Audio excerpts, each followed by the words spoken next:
Beloved soul, you are welcome here. Settle into the safety of this sacred pause, knowing that you are watched over. May calmness ease your mind and peace usher you gently toward rest. Job, chapter 1.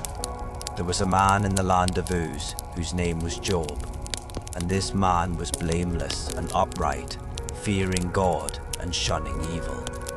He had 7 sons and 3 daughters, and he owned 7,000 sheep, 3,000 camels, 500 yoke of oxen, 500 female donkeys, and a very large number of servants. Job was the greatest man of all the people of the East. Job's sons would take turns holding feasts in their homes, and they would invite their 3 sisters to eat and drink with them. And when the days of feasting were over, Job would send for his children to purify them, rising early in the morning to offer burnt offerings for all of them. For Job thought, perhaps my children have sinned and cursed God in their hearts. This was Job's regular practice.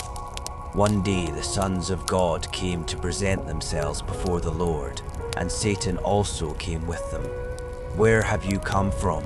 said the Lord to Satan. "From roaming through the earth," he replied, "and walking back and forth in it." Then the Lord said to Satan, "Have you considered my servant Job? For there is no one on earth like him, a man who is blameless and upright, who fears God and shuns evil." Satan answered the Lord, "Does Job fear God for nothing? Have you not placed a hedge on every side around him and his household and all that he owns? You have blessed the work of his hands, and his possessions have increased in the land. But stretch out your hand and strike all that he has, and he will surely curse you to your face." "Very well," said the Lord to Satan. "Everything he has is in your hands, but you must not lay a hand on the man himself." Then Satan went out from the presence of the Lord. One day, while Job's sons and daughters were eating and drinking wine in their oldest brother's house, a messenger came and reported to Job. While the oxen were plowing and the donkeys were grazing nearby, the Sabaeans swooped down and took them away. They put the servants to the sword, and I alone have escaped to tell you. While he was still speaking, another messenger came and reported, "The fire of God fell from heaven. It burned and consumed the sheep and the servants, and I alone have escaped to tell you." While he was still speaking, another messenger came and reported, "The Chaldeans formed 3 bands, raided the camels, and took them away. They put the servants to the sword, and I alone have escaped to tell you." While he was still speaking, another messenger came and reported, "Your sons and daughters were eating and drinking wine in their oldest brother's house, when suddenly a mighty wind swept in from the desert and struck the 4 corners of the house. It collapsed on the young people, and they are dead, and I alone have escaped to tell you." Then Job stood up, tore his robe, and shaved his head. He fell to the ground and worshipped, saying, "Naked I came from my mother's womb, and naked I will return. The Lord gave, and the Lord has taken away. Blessed be the name of the Lord." In all this, Job did not sin or charge God with wrongdoing. Chapter 2. On another day, the sons of God came to present themselves before the Lord, and Satan also came with them to present himself before him. "Where have you come from?" said the Lord to Satan. "From roaming through the earth," he replied, "and walking back and forth in it." Then the Lord said to Satan, "Have you considered my servant Job? For there is no one on earth like him, a man who is blameless and upright, who fears God and shuns evil. He still retains his integrity, even though you incited me against him to ruin him without cause." "Skin for skin," Satan replied. "A man will give up all he owns in exchange for his life. But stretch out your hand and strike his flesh and bones, and he will surely curse you to your face." "Very well," said the Lord to Satan. He is in your hands, but you must spare his life." So Satan went out from the presence of the Lord and infected Job with terrible boils from the soles of his feet to the crown of his head. And Job took a piece of broken pottery to scrape himself as he sat among the ashes. Then Job's wife said to him, "Do you still retain your integrity? Curse God and die." "You speak as a foolish woman speaks," he told her. "Should we accept from God only good and not adversity?" In all this, Job did not sin in what he said. Now when Job's 3 friends, Eliphaz the Temanite, Bildad the Shuhite, and Zophar the Naamathite, heard about all this adversity that had come upon him, each of them came from his home, and they met together to go and sympathize with Job and comfort him. When they lifted up their eyes from afar, they could barely recognize Job. They began to weep aloud, and each man tore his robe and threw dust in the air over his head. Then they sat on the ground with him for 7 days and 7 nights, but no one spoke a word to him because they saw how intense his suffering was. Chapter 3. After this, Job opened his mouth and cursed the day of his birth. And this is what he said: "May the day of my birth perish, and the night it was said, a boy is conceived. If only that day had turned to darkness. May God above disregard it. May no light shine upon it. May darkness and gloom reclaim it, and a cloud settle over it. May the blackness of the day overwhelm it. If only darkness had taken that night away. May it not appear among the days of the year. May it never be entered in any of the months. Behold, may that night be barren. May no joyful voice come into it. May it be cursed by those who curse the day, those prepared to rouse Leviathan. May its morning stars grow dark. May it wait in vain for daylight. May it not see the breaking of dawn. For that night did not shut the doors of the womb to hide the sorrow from my eyes. Why did I not perish at birth? Why did I not die as I came from the womb? Why were there knees to receive me, and breasts that I should be nursed? For now I would be lying down in peace. I would be asleep and at rest with kings and counselors of the earth, who built for themselves cities now in ruins, or with princes who had gold, who filled their houses with silver. Or why was I not hidden like a stillborn child, like an infant who never sees daylight? There the wicked cease from raging, and there the weary find rest. The captives enjoy their ease. They do not hear the voice of the oppressor. Both small and great are there, and the slave is freed from his master. Why is light given to the miserable, and life to the bitter of soul, who long for death that does not come, and search for it like hidden treasure, who rejoice and greatly exult when they reach the grave? Why is life given to a man whose way is hidden, whom God has hedged in? I sigh when food is put before me, and my groans pour out like water. For the thing I feared has overtaken me, and what I dreaded has befallen me. I am not at ease or quiet. I have no rest, for trouble has come. Let the worries of the day soften and fall away now. Chapter 4. Then Eliphaz the Temanite replied, "If one ventures a word with you, will you be wearied? Yet who can keep from speaking? Surely you have instructed many, and have strengthened their feeble hands. Your words have steadied those who stumbled. You have braced the knees that were buckling. But now trouble has come upon you, and you are weary. It strikes you, and you are dismayed. Is your reverence not your confidence, and the uprightness of your ways your hope? Consider now, I plead, who, being innocent, has ever perished, or where have the upright been destroyed?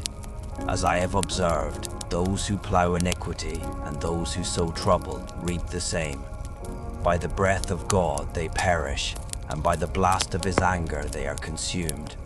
The lion may roar, and the fierce lion may growl, yet the teeth of the young lions are broken. The old lion perishes for lack of prey, and the cubs of the lioness are scattered. Now a word came to me secretly, my ears caught a whisper of it. In disquieting visions in the night, when deep sleep falls on men, fear and trembling came over me and made all my bones shudder.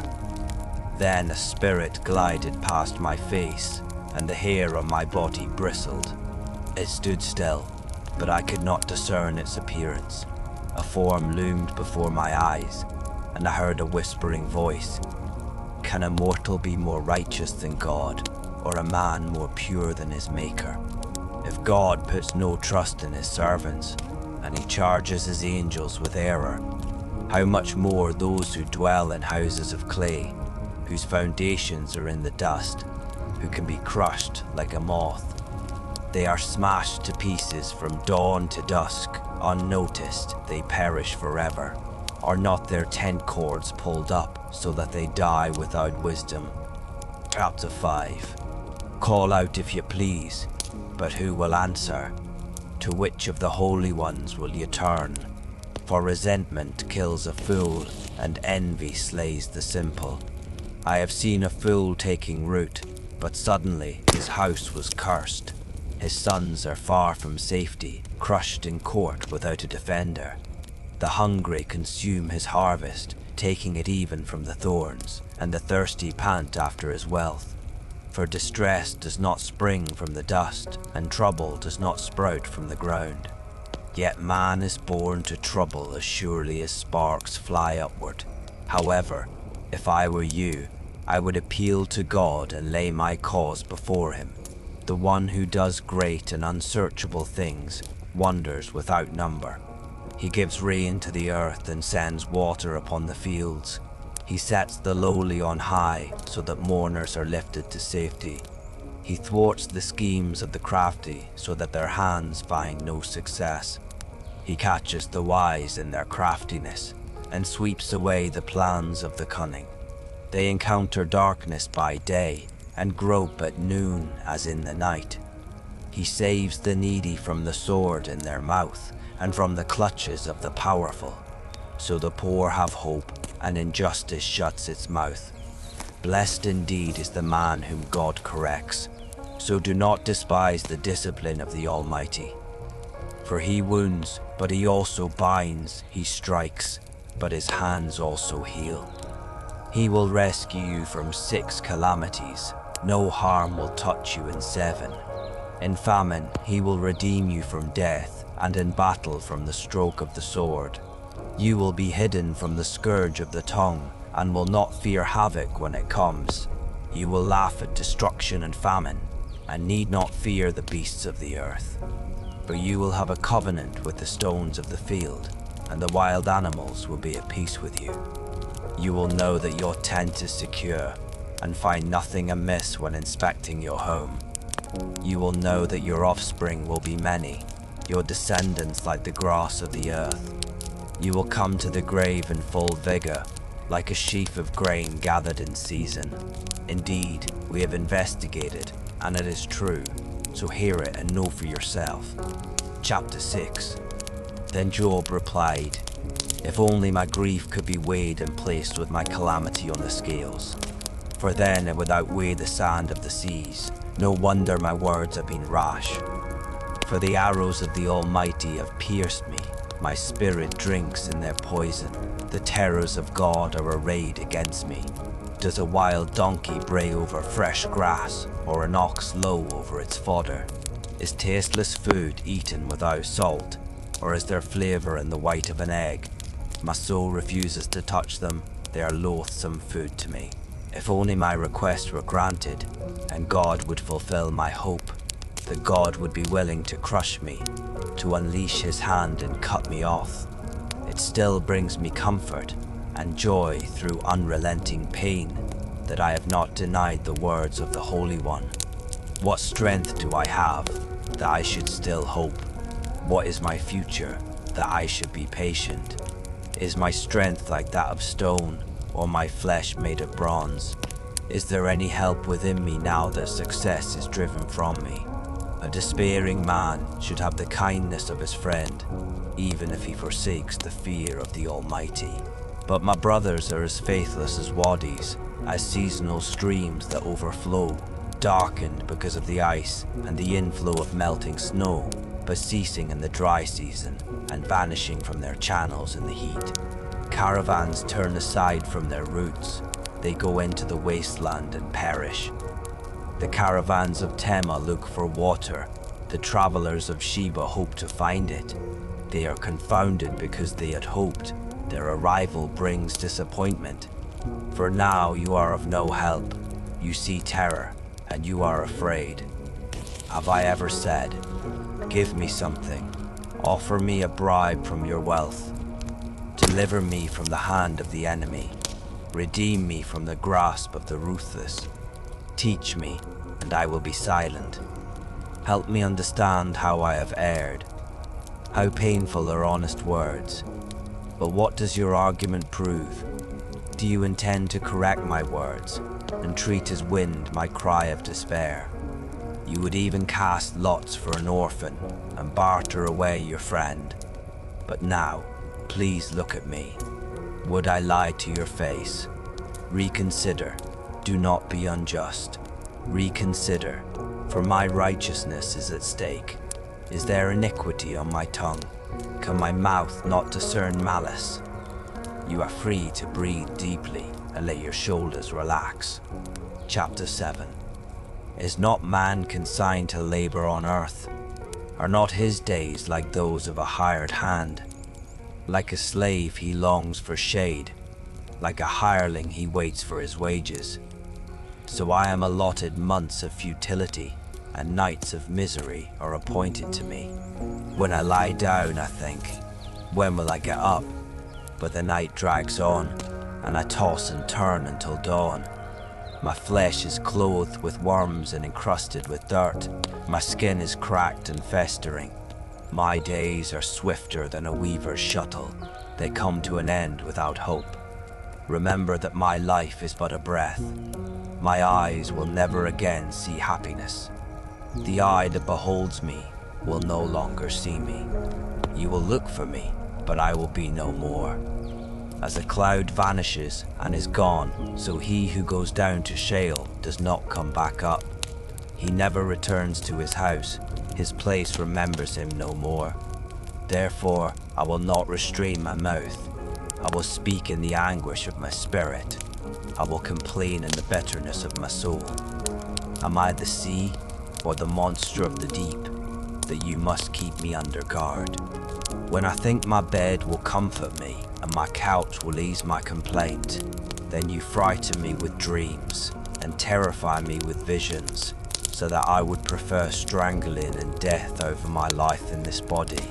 I loathe my life. I would not live forever. Leave me alone, for my days are but a breath.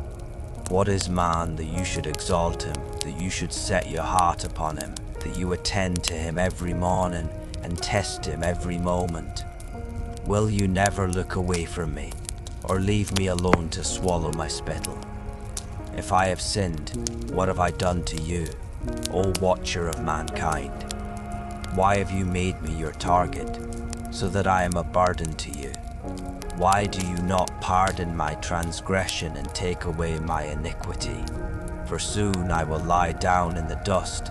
You will seek me, but I will be no more. Chapter 8.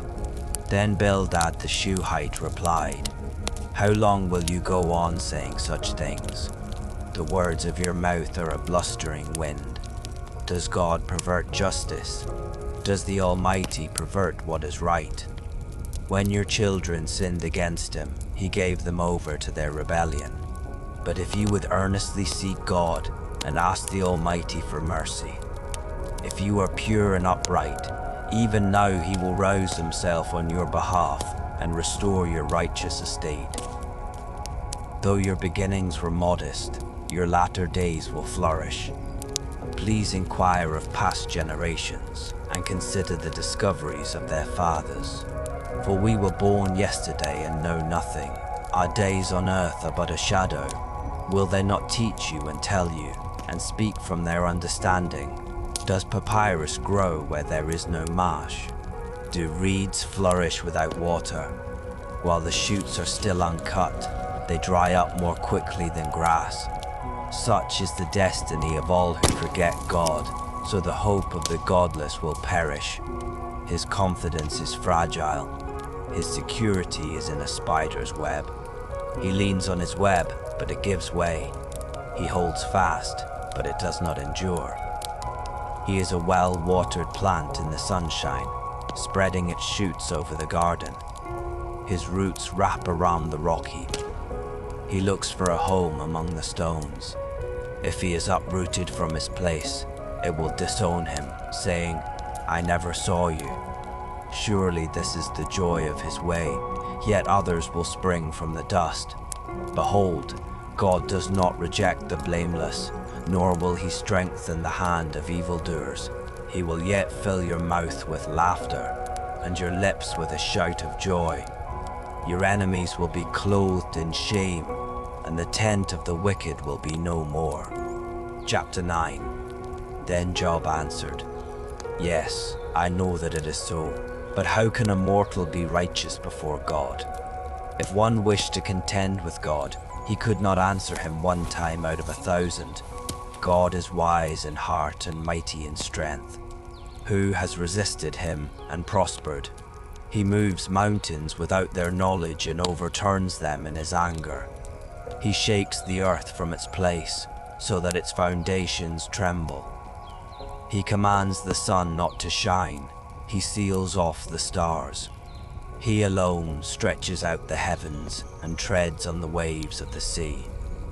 He is the maker of the Bear and Orion, of the Pleiades and the constellations of the south. He does great things beyond searching out, and wonders without number. Were he to pass by me, I would not see him. Were he to move, I would not recognize him. If he takes away, who can stop him? Who dares to ask him, "What are you doing?" God does not restrain his anger. The helpers of Rahab cower beneath him. How then can I answer him, or choose my arguments against him? For even if I were right, I could not answer. I could only beg my judge for mercy. If I summoned him and he answered me, I do not believe he would listen to my voice. For he would crush me with a tempest and multiply my wounds without cause.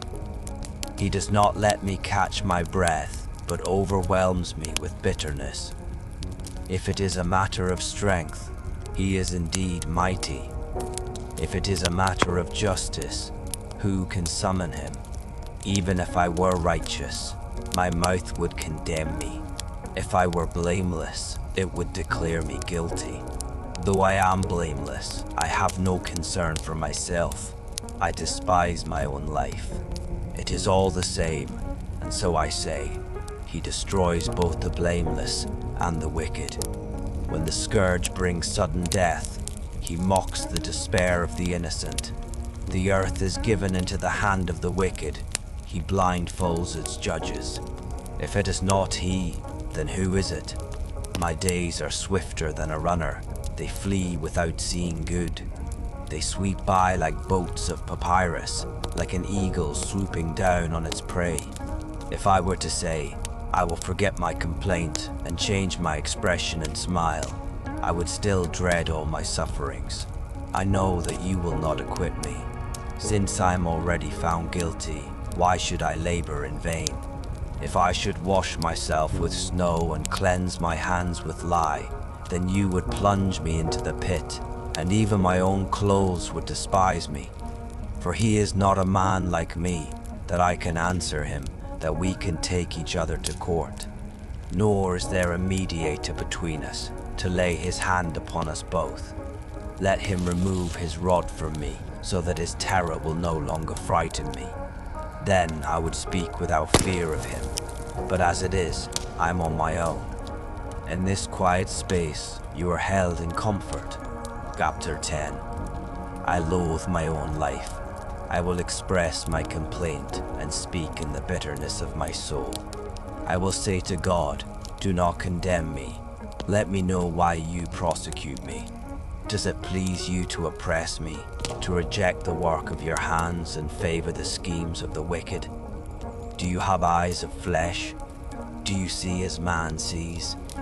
Are your days like those of a mortal, or your years like those of a man, that you should seek my iniquity and search out my sin? Though you know that I am not guilty, and there is no deliverance from your hand. Your hands shaped me and altogether formed me. Would you now turn and destroy me? Please remember that you molded me like clay. Would you now return me to dust? Did you not pour me out like milk and curdle me like cheese? You clothed me with skin and flesh and knit me together with bones and sinews. You have granted me life and loving devotion, and your care has preserved my spirit. Yet you concealed these things in your heart, and I know that this was in your mind. If I sinned, you would take note and would not acquit me of my iniquity. If I am guilty, woe to me. And even if I am righteous, I cannot lift my head. I am full of shame and aware of my affliction. Should I hold my head high, you would hunt me like a lion, and again display your power against me. You produce new witnesses against me and multiply your anger toward me. Hardships assault me in wave after wave. Why then did you bring me from the womb? Oh, that I had died, and no eye had seen me. If only I had never come to be, but had been carried from the womb to the grave. Are my days not few? Withdraw from me, that I may have a little comfort before I go, never to return to a land of darkness and gloom, to a land of utter darkness, of deep shadow and disorder, where even the light is like darkness. Chapter 11. Then Zophar the Naamathite replied, should this stream of words go unanswered, and such a speaker be vindicated? Should your babbling put others to silence? Will you scoff without rebuke? You have said, my doctrine is sound, and I am pure in your sight. But if only God would speak and open his lips against you, and disclose to you the secrets of wisdom, for true wisdom has two sides. Know then that God exacts from you less than your iniquity deserves. Can you fathom the deep things of God, or discover the limits of the Almighty? They are higher than the heavens. What can you do? They are deeper than Sheol. What can you know? Their measure is longer than the earth, and wider than the sea. If he comes along to imprison you, or convenes a court, who can stop him?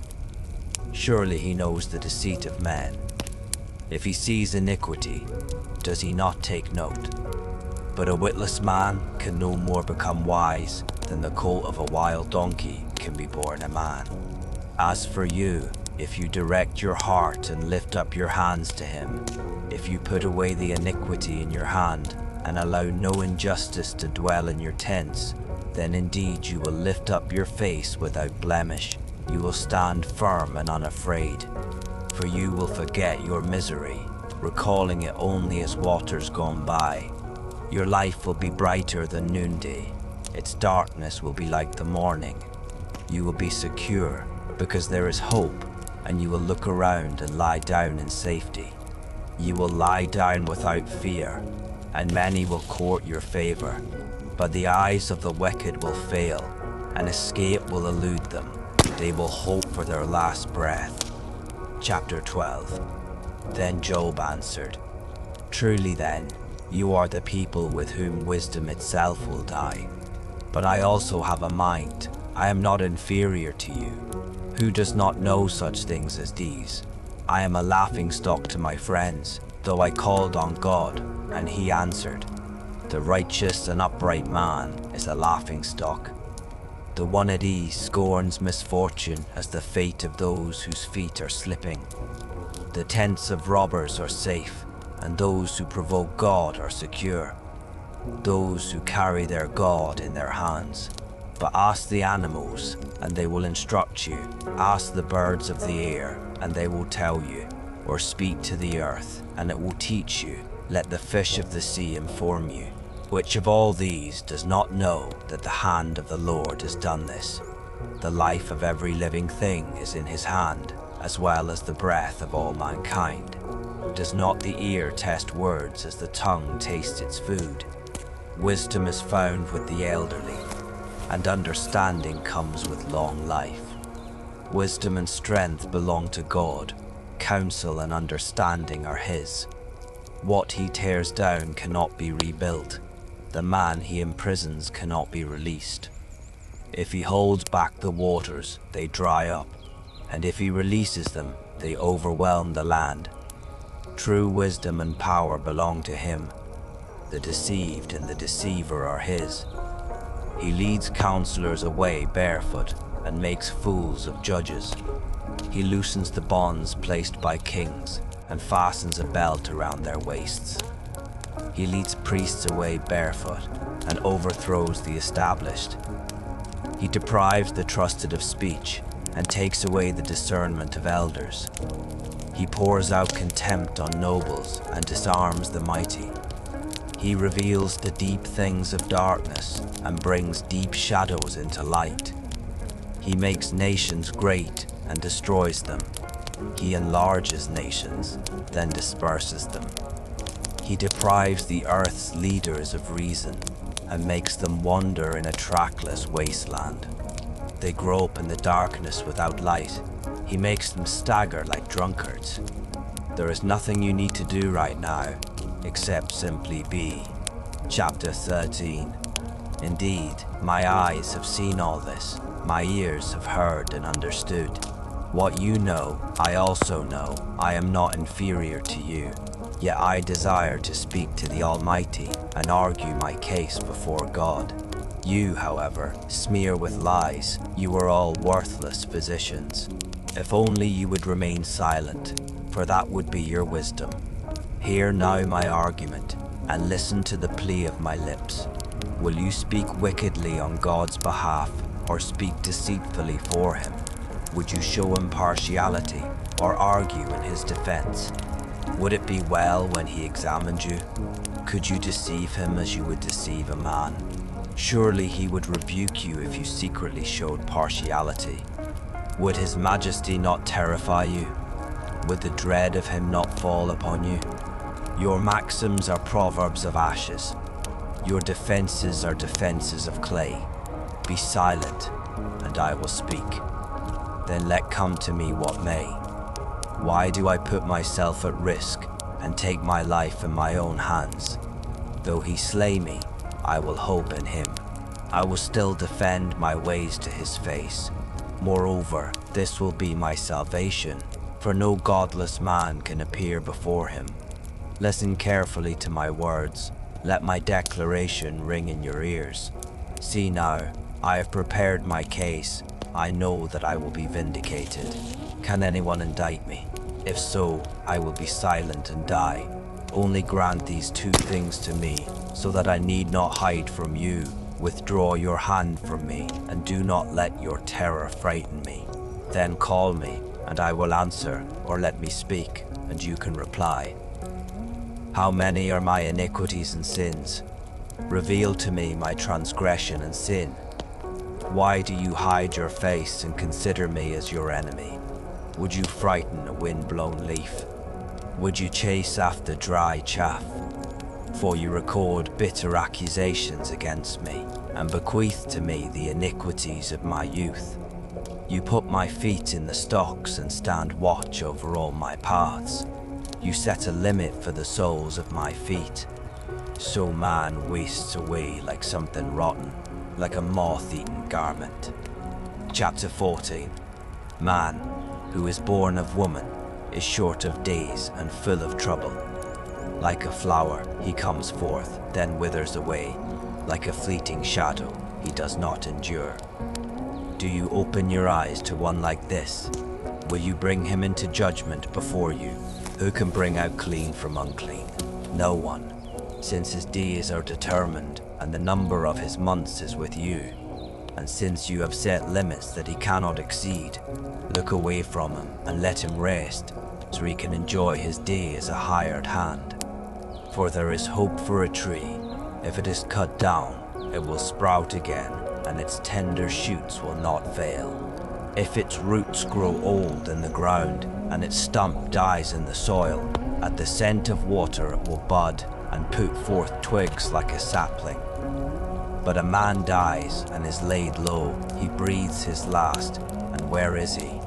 As water disappears from the sea, and a river becomes parched and dry, so a man lies down and does not rise.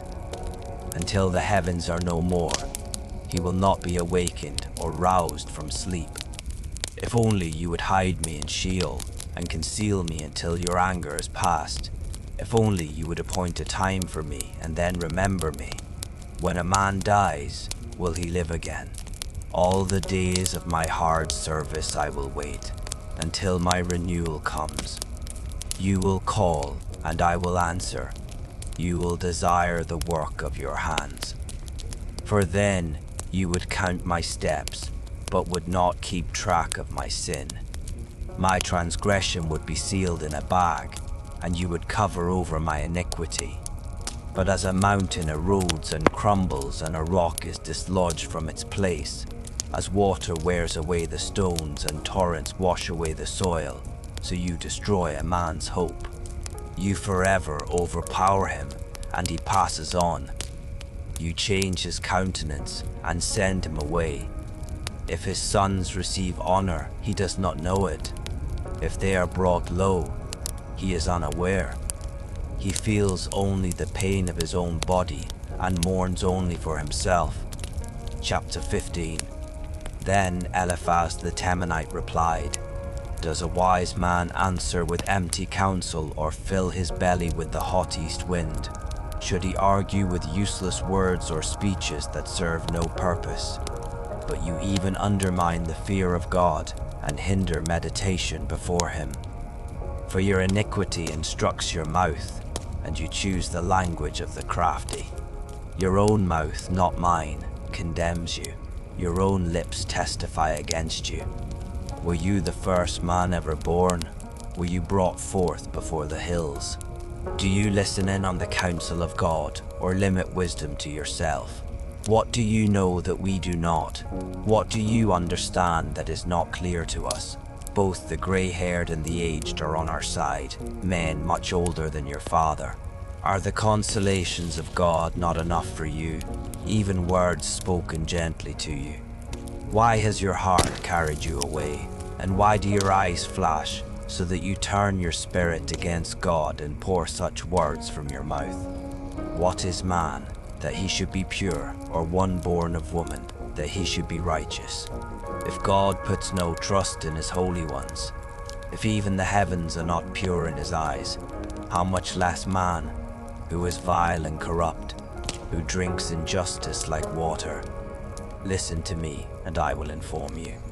I will describe what I have seen, what was declared by wise men, and was not concealed from their fathers, to whom alone the land was given, when no foreigner passed among them. A wicked man writhes in pain all his days. Only a few years are reserved for the ruthless. Sounds of terror fill his ears. In his prosperity the destroyer attacks him. He despairs of his return from darkness. He is marked for the sword. He wanders about as food for vultures. He knows the day of darkness is at hand. Distress and anguish terrify him, overwhelming him like a king poised to attack. For he has stretched out his hand against God and has vaunted himself against the Almighty, rushing headlong at him with a thick, studded shield. Though his face is covered with fat and his waistline bulges with flesh, he will dwell in ruined cities, in abandoned houses destined to become rubble. He will no longer be rich. His wealth will not endure. His possessions will not overspread the land. He will not escape from the darkness. The flame will wither his shoots, and the breath of God's mouth will carry him away. Let him not deceive himself with trust in emptiness, for emptiness will be his reward. It will be paid in full before his time, and his branch will not flourish. He will be like a vine stripped of its unripe grapes, like an olive tree that sheds its blossoms. For the company of the godless will be barren, and fire will consume the tents of bribery. They conceive trouble and give birth to evil. Their womb is pregnant with deceit. Allow your thoughts to drift. as your spirit unwinds. Chapter 16. Then Job answered, I have heard many things like these. Miserable comforters are you all. Is there no end to your long-winded speeches? What provokes you to continue testifying? I could also speak like you if you were in my place. I could heap up words against you and shake my head at you. But I would encourage you with my mouth, and the consolation of my lips would bring relief. Even if I speak, my pain is not relieved, and if I hold back, how will it go away? Surely he has now exhausted me. You have devastated all my family. You have bound me, and it has become a witness. My frailty rises up and testifies against me. His anger has torn me and opposed me. He gnashes his teeth at me. My adversary pierces me with his eyes. They open their mouths against me and strike my cheeks with contempt. They join together against me. God has delivered me to unjust men. He has thrown me to the clutches of the wicked. I was at ease, but he shattered me. He seized me by the neck and crushed me. He has set me up as his target. His archers surround me. He pierces my kidneys without mercy and spills my gall on the ground. He breaks me with wound upon wound. He rushes me like a mighty warrior. I have sewn sackcloth over my skin. I have buried my horn in the dust. My face is red with weeping, and deep shadows ring my eyes. Yet my hands are free of violence, and my prayer is pure. O earth, do not cover my blood. May my cry for help never be laid to rest. Even now my witness is in heaven, and my advocate is on high. My friends are my scoffers, as my eyes pour out tears to God. Oh, that a man might plead with God as he pleads with his neighbor. For when only a few years are past, I will go the way of no return. Chapter 70. My spirit is broken. My days are extinguished. The grave awaits me. Surely mockers surround me, and my eyes must gaze at their rebellion. Give me, I pray, the pledge you demand. Who else will be my guarantor? You have closed their minds to understanding, therefore you will not exalt them. If a man denounces his friends for a price, the eyes of his children will fail. He has made me a byword among the people, a man in whose face they spit. My eyes have grown dim with grief, and my whole body is but a shadow. The upright are appalled at this, and the innocent are stirred against the godless.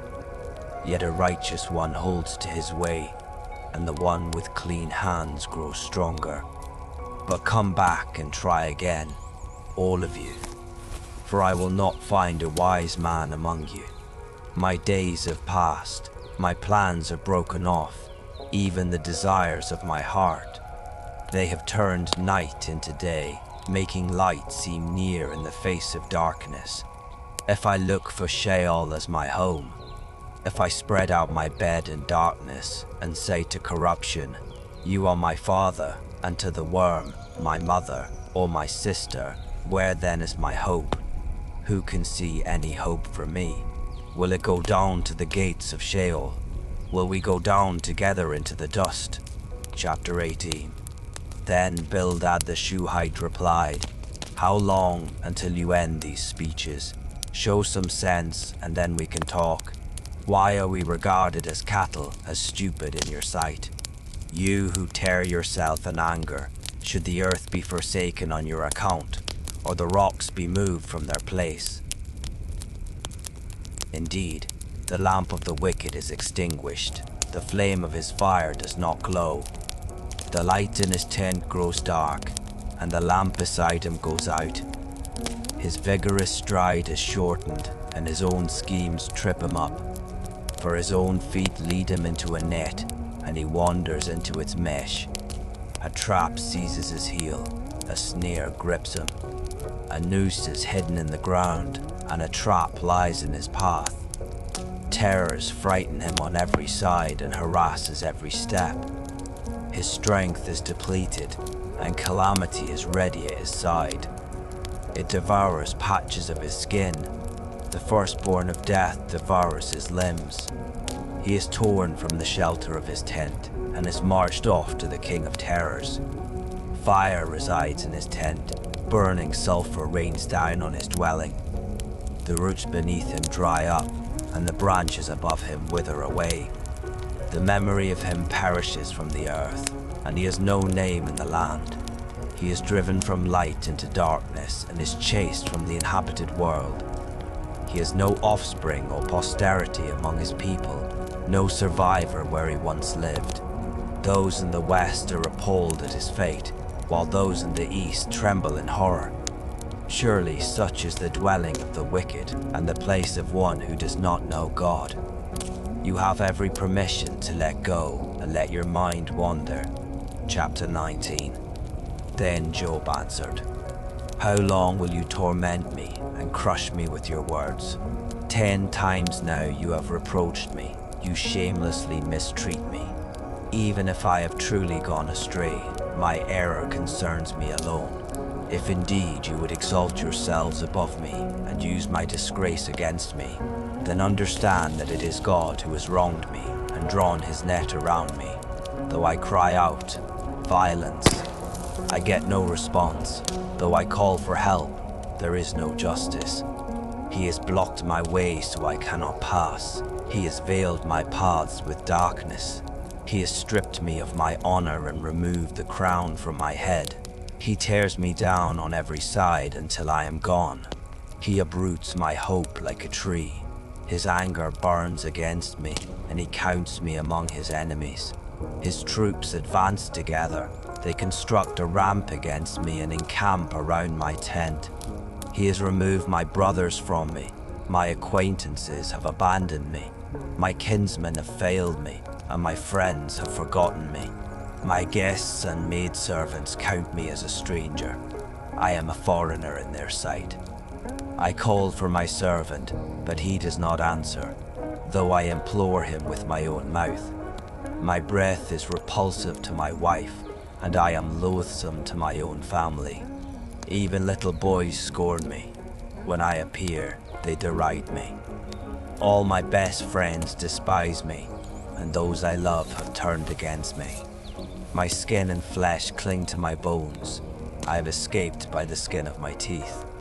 Have pity on me, my friends. Have pity, for the hand of God has struck me. Why do you persecute me as God does? Will you never get enough of my flesh?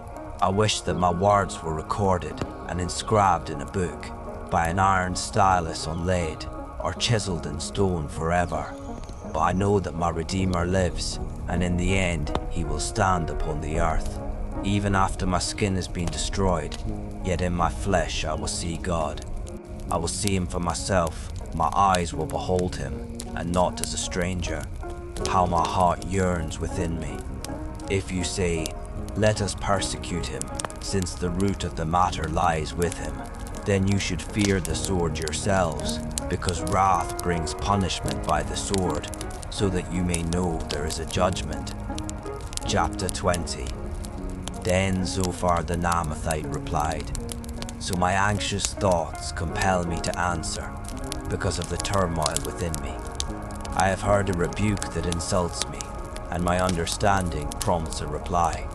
Do you not know that from antiquity, since man was placed on the earth, the triumph of the wicked has been brief, and the joy of the godless momentary?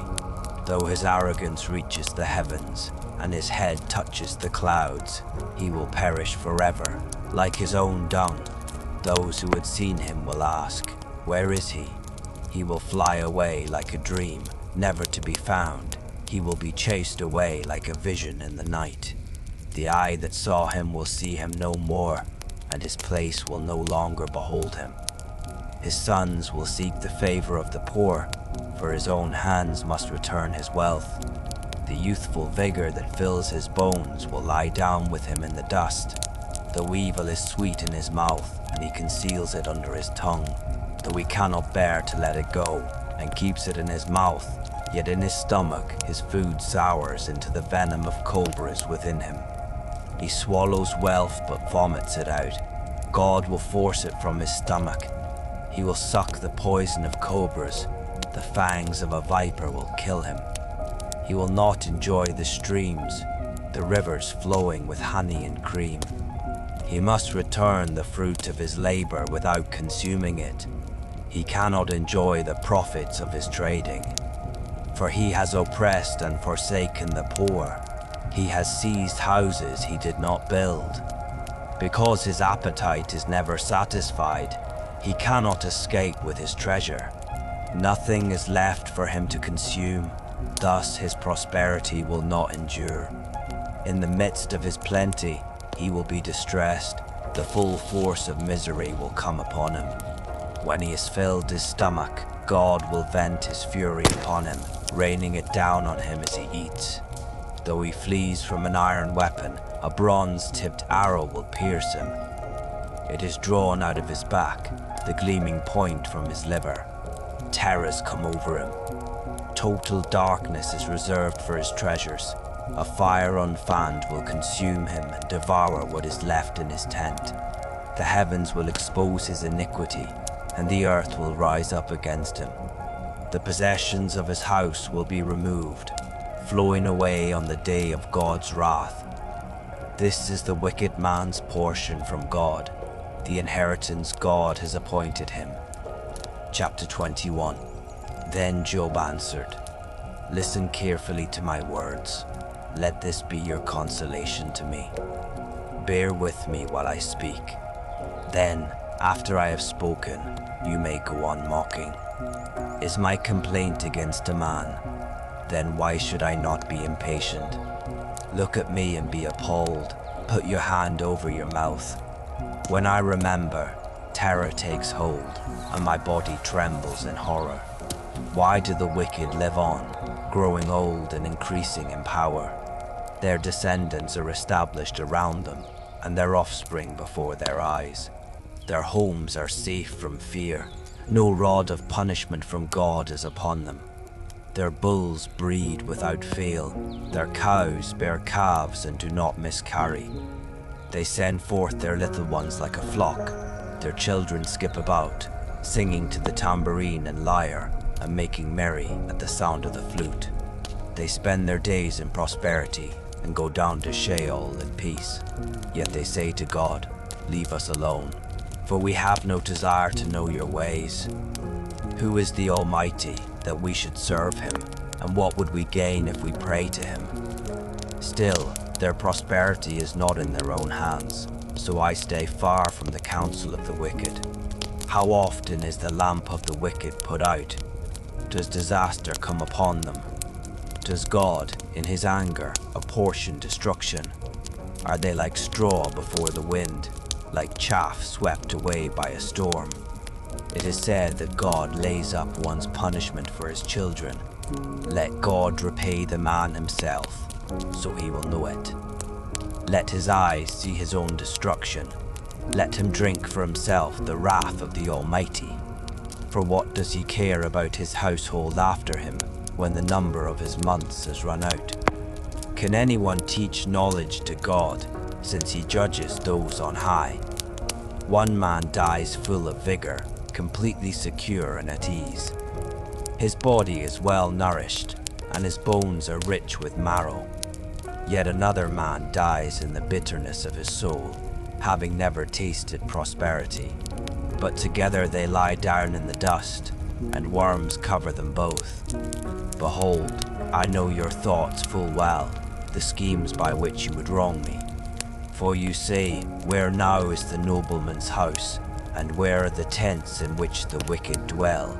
Have you never asked those who travel the roads? Do you not accept their reports? Indeed, the evil man is spared from the day of calamity, delivered from the day of wrath. Who denounces his behavior to his face? Who repays him for what he has done? He is carried to the grave, and watch is kept over his tomb. The clods of the valley are sweet to him. Everyone follows behind him, and those before him are without number. So how can you comfort me with empty words? For your answers remain full of falsehood. Soft reassurance fills this space, inviting you to rest deeper. Chapter 22. Then Eliphaz the Temanite replied, "Can a man be of use to God? Can even a wise man benefit him? Does it delight the Almighty that you are righteous? Does he profit if your ways are blameless? Is it for your reverence that he rebukes you and enters into judgment against you? Is not your wickedness great? Are not your iniquities endless? For you needlessly demanded security from your brothers and deprived the naked of their clothing. You gave no water to the weary and withheld food from the famished, while the land belonged to a mighty man, and a man of honor lived on it. You sent widows away empty-handed, and the strength of the fatherless was crushed. Therefore snares surround you, and sudden peril terrifies you. It is so dark you cannot see, and a flood of water covers you. Is not God as high as the heavens? Look at the highest stars, how lofty they are. Yet you say, what does God know? Does he judge through thick darkness? Thick clouds veil him, so he does not see us, as he traverses the vault of heaven. Will you stay on the ancient path that wicked men have trod? They were snatched away before their time, and their foundations were swept away by a flood. They said to God, depart from us. What can the Almighty do to us? But it was he who filled their houses with good things. So I stay far from the counsel of the wicked. The righteous see it and are glad. The innocent mock them. Surely our foes are destroyed, and fire has consumed their excess.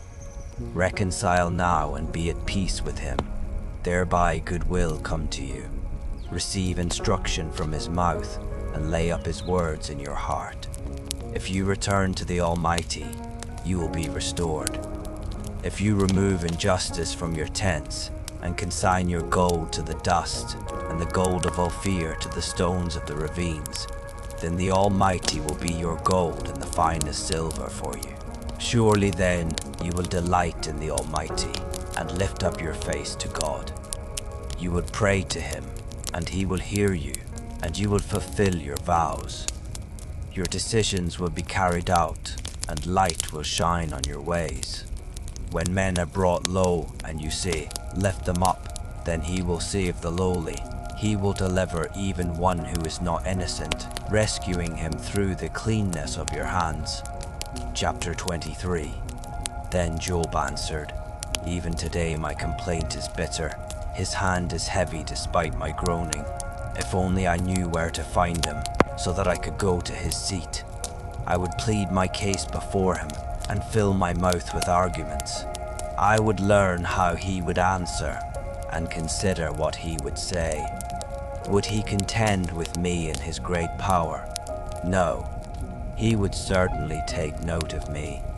Then an upright man could reason with him, and I would be delivered forever from my judge. If I go east, he is not there, and if I go west, I cannot find him. When he is at work in the north, I cannot behold him. When he turns to the south, I cannot see him.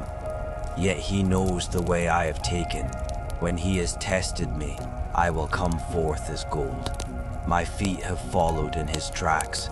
I have kept his way without turning aside. I have not departed from the command of his lips. I have treasured the words of his mouth more than my daily bread. But he is unchangeable, and who can oppose him? He does what he desires, for he carries out his decree against me, and he has many such plans. Therefore I am terrified in his presence. When I consider this, I fear him. God has made my heart faint. The Almighty has terrified me. Yet I am not silenced by the darkness, by the thick darkness that covers my face. Chapter 24. Why does the Almighty not reserve times for judgment? Why may those who know him never see his days? Men move boundary stones. They pasture stolen flocks. They drive away the donkey of the fatherless and take the widow's ox in pledge. They push the needy off the road and force all the poor of the land into hiding. Indeed, like wild donkeys in the desert, the poor go to work foraging for food. The wasteland is food for their children. They gather fodder in the fields and glean the vineyards of the wicked. Without clothing, they spend the night naked. They have no covering against the cold. Drenched by mountain rains, they huddle against the rocks for want of shelter. The fatherless infant is snatched from the breast. The nursing child of the poor is seized for a debt. Without clothing, they wander about naked. They carry the sheaves, but still go hungry. They crush olives within their walls. They tread the wine presses, but go thirsty. From the city, men groan, and the souls of the wounded cry out, yet God charges no one with wrongdoing. Then there are those who rebel against the light, not knowing its ways or staying on its paths. When daylight is gone, the murderer rises to kill the poor and needy. In the night he is like a thief. The eye of the adulterer watches for twilight. Thinking, no eye will see me, he covers his face. In the dark they dig through houses. By day they shut themselves in, never to experience the light. For to them, deep darkness is their morning. Surely they are friends with the terrors of darkness. They are but foam on the surface of the water. Their portion of the land is cursed, so that no one turns toward their vineyards. As drought and heat consume the melting snow, so Sheol steals those who have sinned. The womb forgets them, the worm feeds on them. They are remembered no more. So injustice is broken like a tree.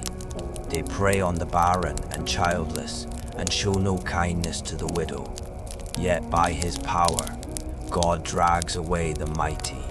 Though rising up, they have no assurance of life. He gives them a sense of security, but his eyes are on their ways. They are exalted for a moment, then they are gone. They are brought low and gathered up like all others. They are cut off like heads of grain. If this is not so, then who can prove me a liar and reduce my words to nothing? If you wish, feel free to nestle further under your covers, releasing all care. Chapter 25. Then Bildad the Shuhite replied, Dominion and awe belong to God. He establishes harmony in the heights of heaven. Can his troops be numbered? On whom does his light not rise? How then can a man be just before God? How can one born of woman be pure?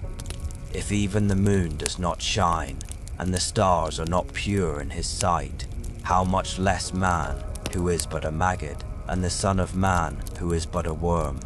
Chapter 26. Then Job answered, How you have helped the powerless, and saved the arm that is feeble. How you have counseled the unwise, and provided fully sound insight. To whom have you uttered these words, and whose spirit spoke through you? The dead tremble, those beneath the waters, and those who dwell in them.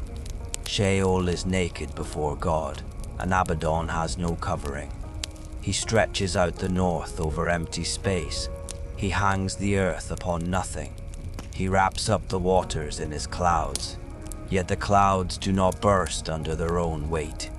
He covers the face of the full moon, spreading over it his cloud. He has inscribed a horizon on the face of the waters at the boundary between light and darkness.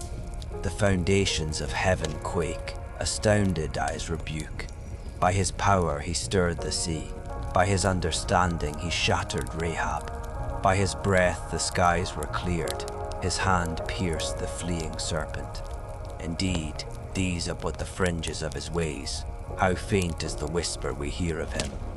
Who then can understand the thunder of his power? Chapter 27. Job continued his discourse.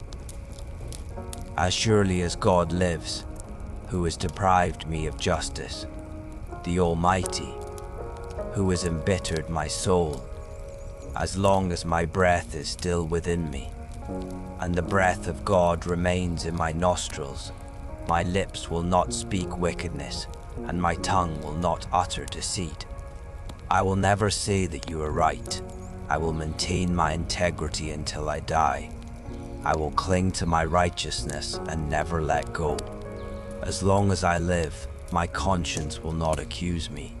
May my enemy be like the wicked, and my opponent like the unjust.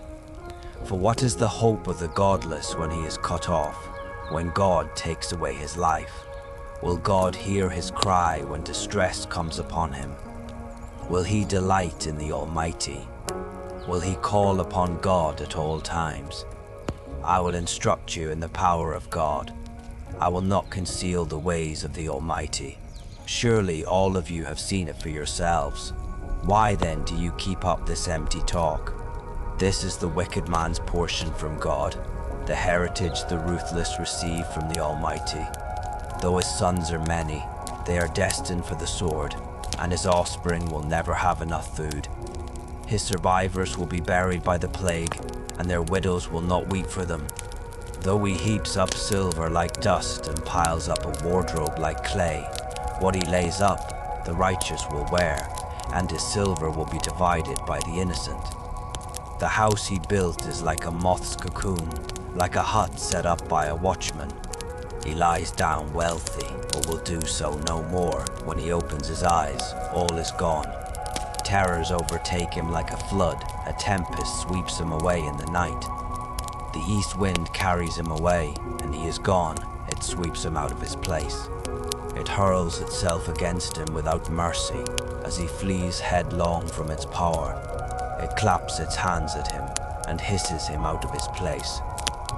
Feel the gentle presence of peace continuing with you through every breath. Chapter 28. Surely there is a mine for silver, and a place where gold is refined. Iron is taken from the earth, and copper is smelted from ore. Man puts an end to the darkness. He probes the farthest recesses for ore in deepest darkness. Far from human habitation, he cuts a shaft in places forgotten by the foot of man. Far from men, he dangles and sways. Food may come from the earth, but from below it is transformed as by fire. Its rocks are the source of sapphires containing flecks of gold. No bird of prey knows that path. No falcon's eye has seen it. Proud beasts have never trodden it. No lion has ever prowled over it. The miner strikes the flint. He overturns mountains at their base. He hews out channels in the rocks, and his eyes spot every treasure. He stops up the sources of the streams to bring what is hidden to light. But where can wisdom be found, and where does understanding dwell? No man can know its value, nor is it found in the land of the living. The ocean depths say, "It is not in me," while the sea declares, "It is not with me." It cannot be bought with gold, nor can its price be weighed out in silver. It cannot be valued in the gold of Ophir, in precious onyx or sapphire. Neither gold nor crystal can compare to it, nor jewels of fine gold be exchanged for it. Coral and quartz are unworthy of mention. The price of wisdom is beyond rubies. Topaz from Cush cannot compare to it, nor can it be valued in pure gold.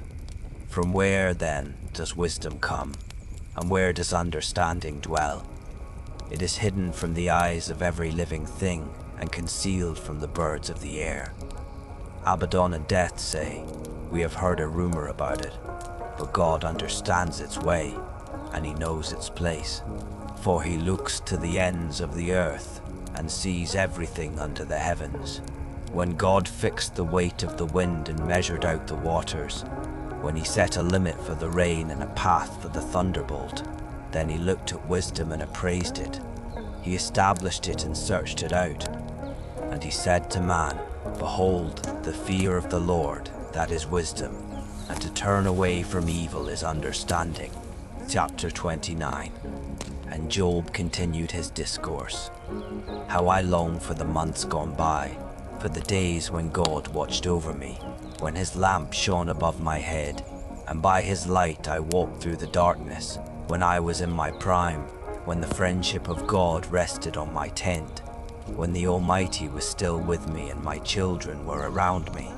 when my steps were bathed in cream and the rock poured out from me streams of oil, when I went out to the city gate and took my seat in the public square, the young men saw me and withdrew, and the old men rose to their feet. The princes refrained from speaking and covered their mouths with their hands. The voices of the nobles were hushed, and their tongues stuck to the roofs of their mouths. For those who heard me called me blessed, and those who saw me commended me, because I rescued the poor who cried out, and the fatherless who had no helper. The dying man blessed me, and I made the widow's heart sing for joy. I put on righteousness, and it clothed me. Justice was my robe and my turban. I served his eyes to the blind, and his feet to the lame. I was a father to the needy, and I took up the case of the stranger. I shattered the fangs of the unjust, and snatched the prey from his teeth. So I thought, I will die in my nest, and multiply my days as the sand. My roots will spread out to the waters, and the dew will rest nightly on my branches. My glory is ever new within me, and my bow is renewed in my hand. Men listen to me with expectation, waiting silently for my counsel. After my words, they spoke no more. My speech settled on them like dew. They waited for me as for rain, and drank in my words like spring showers. If I smiled at them, they did not believe it. The light of my countenance was precious. I chose their course, and presided as chief. So I dwelt as a king among his troops, as a comforter of the mourners. Chapter 30. But now they mock me, men younger than I am, whose fathers I would have refused to put with my sheepdogs. What use to me was the strength of their hands, since their vigor had left them. Gone from poverty and hunger, they gnawed the dry land and the desolate wasteland by night. They plucked mallow among the shrubs, and the roots of the broom tree were their food. They were banished from among men, shouted at like thieves, so that they lived on the slopes of the wadis, among the rocks and in holes in the ground. They cried out among the shrubs and huddled beneath the nettles. A senseless and nameless brood, they were driven off the land, and now they mock me in song. I have become a byword among them. They abhor me and keep far from me. They do not hesitate to spit in my face. Because God has unstrung my bow and afflicted me, they have cast off restraint in my presence. The rabble arises at my right. They lay snares for my feet and build siege ramps against me. They tear up my path. They profit from my destruction, with no one to restrain them. They advance as through a wide breach. Through the ruins they keep rolling in. Terrors are turned loose against me. They drive away my dignity as by the wind, and my prosperity is passed like a cloud. And now my soul is poured out within me. Days of affliction grip me. Night pierces my bones, and my gnawing pains never rest. With great force, he grasps my garment. He seizes me by the collar of my tunic. He throws me into the mud, and I have become like dust and ashes. I cry out to you for help, but you do not answer. When I stand up, you merely look at me. You have ruthlessly turned on me. You oppose me with your strong hand. You snatch me up into the wind and drive me before it. You toss me about in the storm. Yes, I know that you will bring me down to death, to the place appointed for all the living. Yet no one stretches out his hand against a ruined man when he cries for help in his distress. Have I not wept for those in trouble? Has my soul not grieved for the needy? But when I hoped for good, evil came. When I looked for light, darkness fell. I am churning within and cannot rest. Days of affliction confront me. I go about blackened, but not by the sun. I stand up in the assembly and cry for help. I have become a brother of jackals, a companion of ostriches. My skin grows black and peels, and my bones burn with fever. My harp is tuned to mourning and my flute to the sound of weeping.